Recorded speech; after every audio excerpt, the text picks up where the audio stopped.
you so much. And then, like he rightly said, the war for the restoration of the independent state of Biafra was a war which only those that truly wanted their freedom and those that were truly following our prime minister will understand what happened in Finland.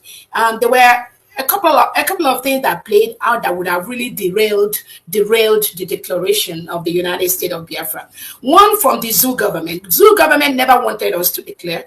That was why what happened to the PM happened just like a few weeks before that event in Finland. They planned it very, very well. They targeted that period.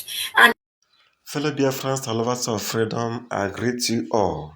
Let me remind us that in every organization you belong to, in every association, in every circle, in every union, in every group, and you count the members and they are up to 12, one automatically becomes a Judas Iscariot. If the members are up to 24, two among them are Judas Iscariots. If the list continues, if the numbers increases, so also the traitors, Judas, will increase. I will now allow you to listen to the Biafran Deputy Prime Minister exposes those who wanted the declaration to be upheld, those who are causing problem in the Biafran struggle, those people that are not genuine, but they will come out as if they are agents of light, but inwardly they are fighting for the zoo. Now listen and listen to her. they were able to execute it at that period. And if you like the letter that came from PM, I didn't release all the letters. I only released some portion where he told me to take over until it comes out. But in that letter too, you will see the portion where who in the world that follows Prime Minister Simon Ekpa will ever think or dream that at any point PM could even suggest that we postpone the convention? That shows you they planned real bad.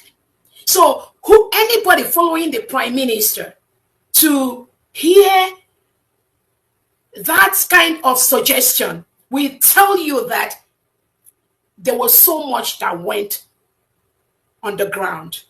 There was so much. And I thank God for my life.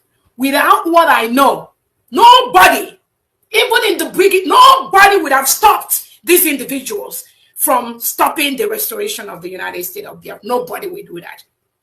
So even after the declaration, even before the declaration, some of them came in this brigade cabinet with different excuses why we have to postpone the declaration. Even paying for the hall was a last minute something. And this is the declaration we've been planning since February of 2024.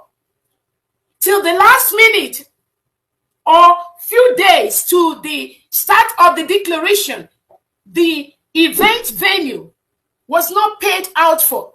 And there's somebody that calls himself finance minister, and they will be claiming to Biafra and they are doing this. Oh, my boss, my boss.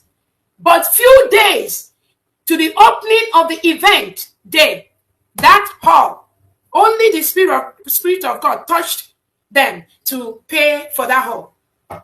And then the referendum analysis. We've been having referendums since February.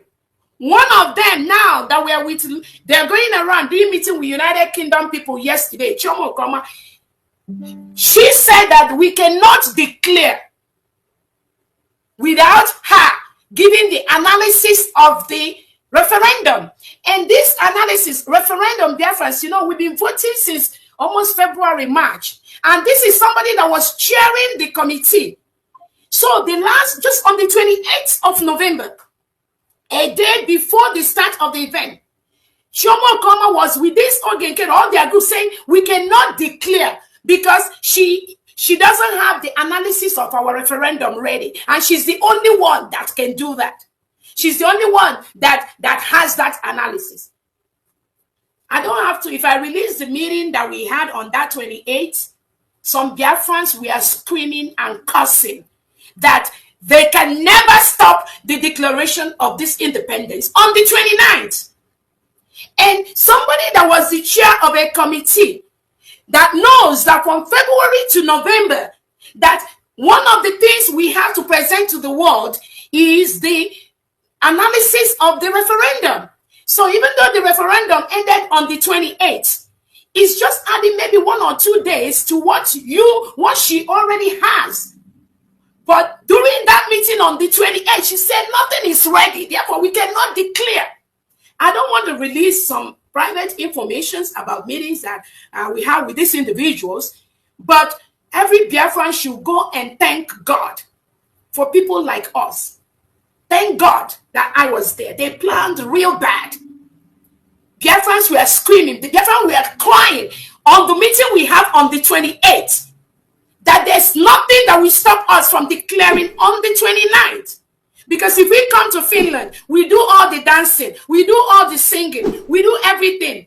And we do not have one of the basic reason, major reason why we were in Finland, which is the declaration of our independence. Then what have we achieved? Already some of them have planned. On that second, there was so much chaos. The one that was called Vam Vam Vam, they was like pacing up and down. They were creating so much chaos to invite the Finnish police. And once the police come, the next thing, they will say, everybody disperse. And we are not going to do that declaration on that second. Their plan was deep. Their cut is deep. But only through Biafrans we understand. But we thank God. I stood my ground. The Biafran cabinet members at that meeting, about 40-something, they all stood their ground. But these individuals, they were opposed to that. Anyway, we thank God that we did it. That's all I have to say.